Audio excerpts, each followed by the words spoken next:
खुश रहा भूखन भाई, बोला ठीक ठाक बारह न हो। हाँ भैया, हम तो ठीके बानी।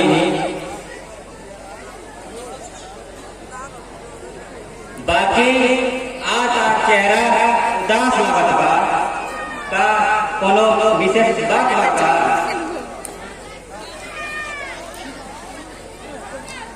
का कहे भूखन भाई, आज हमारा 10 बरस पीछे के कहानी याद आ गई। जहिया से हमारा अपने हमारा से रिश्ता तोड़ के चल गई स्वर्ग में, कोई याद आ गया भाई।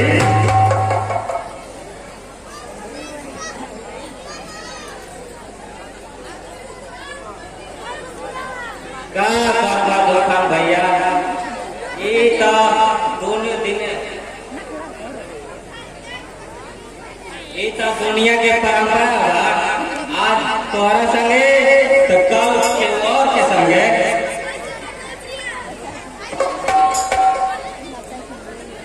ई तो बिल्कुल सही बात बड़ा भूखन भाई।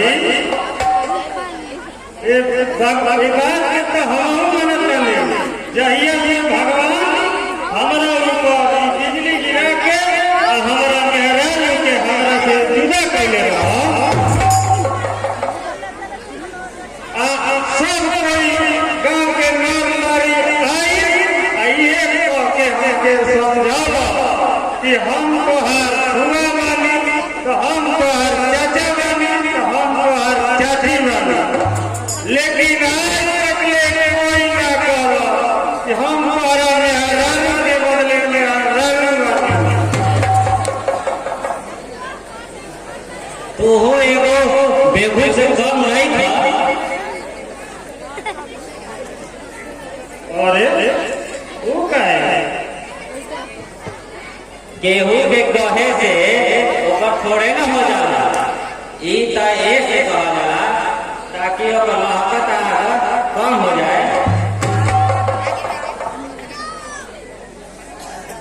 खैर छोड़ ऐसा ई बतावा, तहार दोनों लइका पढ़त बावन है कि ना?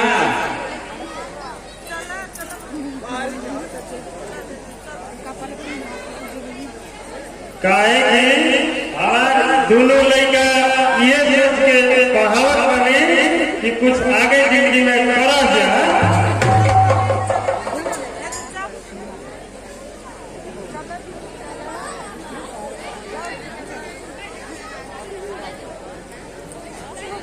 ये तो बात सही बात बा।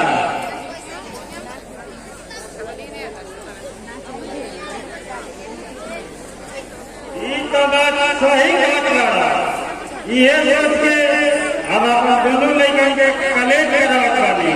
और वो बीए के फाइनल परीक्षा दे रहा था। आया आगे ये देखे के बाद कि भगवान के ऊपर हमारा क्या मेहमान रखला।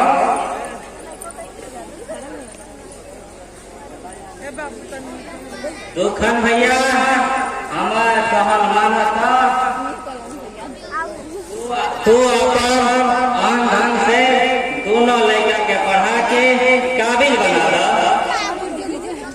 एकरा खातिर अगर तो के पैसा के भी जरूरत पड़ी तो ई तोहर लंगोटिया यार तोहर जिंदगी बता दी। काहे कि सावित्री भौजी के कमी हमके अच्छे से याद है। वो हमरा के देवर से तनिको कम ना मानत रही।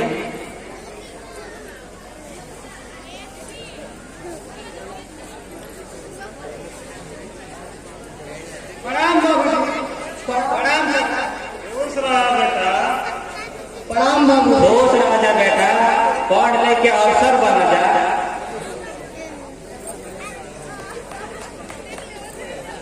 बाबूजी, हमने के दोनों भाई बीए पास कर दिया। का तुम लोग बीए पास कर दिया? हाँ बाबूजी, लखन के नंबर बहुत बढ़िया आएगा।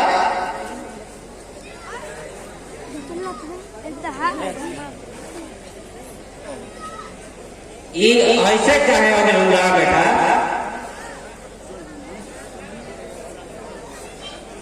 जाना तो आता ना हम परीक्षा में खूब छूट के चोरी कर रहे ना काका ई लगन हमरा से साँचो में तेज बाड़न आ बड़ छोट होके से का हो गेला हो हम इनका से भले तो कद में बड़ बानी बाकी ई हमरा से बुद्धि में बड़ बाड़न ओखन भाई अब हमरा क्या करे के चाहिए दुखन भैया अब इन जना के बढ़ावे खातिर बढ़िया से बढ़िया कॉलेज में एडमिशन करावे के पड़ी तबे आगे एमए के पढ़ाई करी हम यार काका हम तो ये कहब कि खाली राम भैया के एडमिशन करा जाओ काहे कि कॉलेज के खर्चा दोनों भाई के बाबूजी से पूर्ति ना हो पाई काहे कि महंगाई के जमाना बा ना काका लखन के पढ़ावा जरूरी बा काहे कि लखन हमरा से पढ़े में तेज बा आ इनकर नौकरी जल्दीए लग जाई काहे कि आज ही नीतीश के सरकार में नंबर दिखाओ और नौकरी पाओ के अभियान बहुत जोरों पे चलत बा आ जब लखन के नौकरी हो जाए ना तो फिर कामनी के चांदी हो जाई हो का काका हम कोनो गलती कहता नहीं अच्छा अच्छा अच्छा अपन प्रवचन बंद कर जा हमारा खुद समझ में आवता क्या उचित बा और क्या अनुचित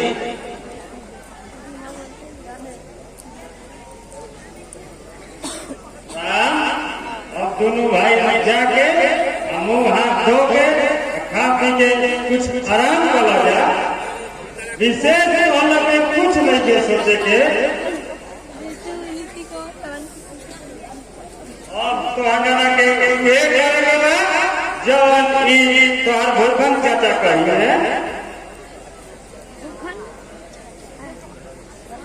हाँ बेटा अब तू लोग के पैसा कौड़ी के बारे में सोचे के कोई जरूरत नहीं है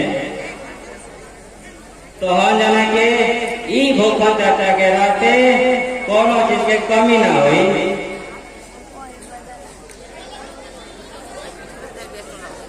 ओकर व्यवस्था करे खातिर हम खुद बानी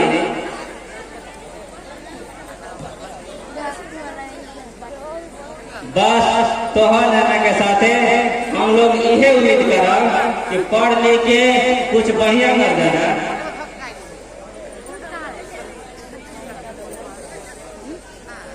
भाई कल इन लोग के संगे जाके कॉलेज में इन लोग के एडमिशन करवा दो ठीक बात अपन भैया ई भूखन तोहरा आदेश के भूखाइल बा काले ये लोग हम एडमिशन करा दे अच्छा भूखन भैया अब हम चलत बने प्रणाम भूखन भैया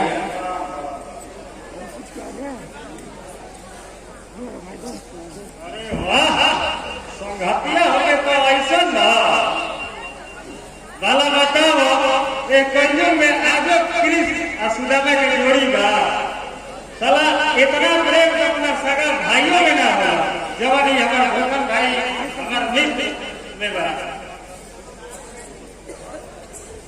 बाबूजी सचमुच में भूखन काका हमने खातिर भगवान आज उनके देन कि हमने की यात्रा पढ़ लिख लेने जाओ हाँ बाबूजी राम भैया ठीक कहता भूखन चाचा कहेंगे कि हम जिंदगी भर मानब और उनकर बात हम कबो ना उठाए हाँ बेटा हम तो अनुभव से ये कि भूखन चाचा के अपन बात नियम समझिया जा।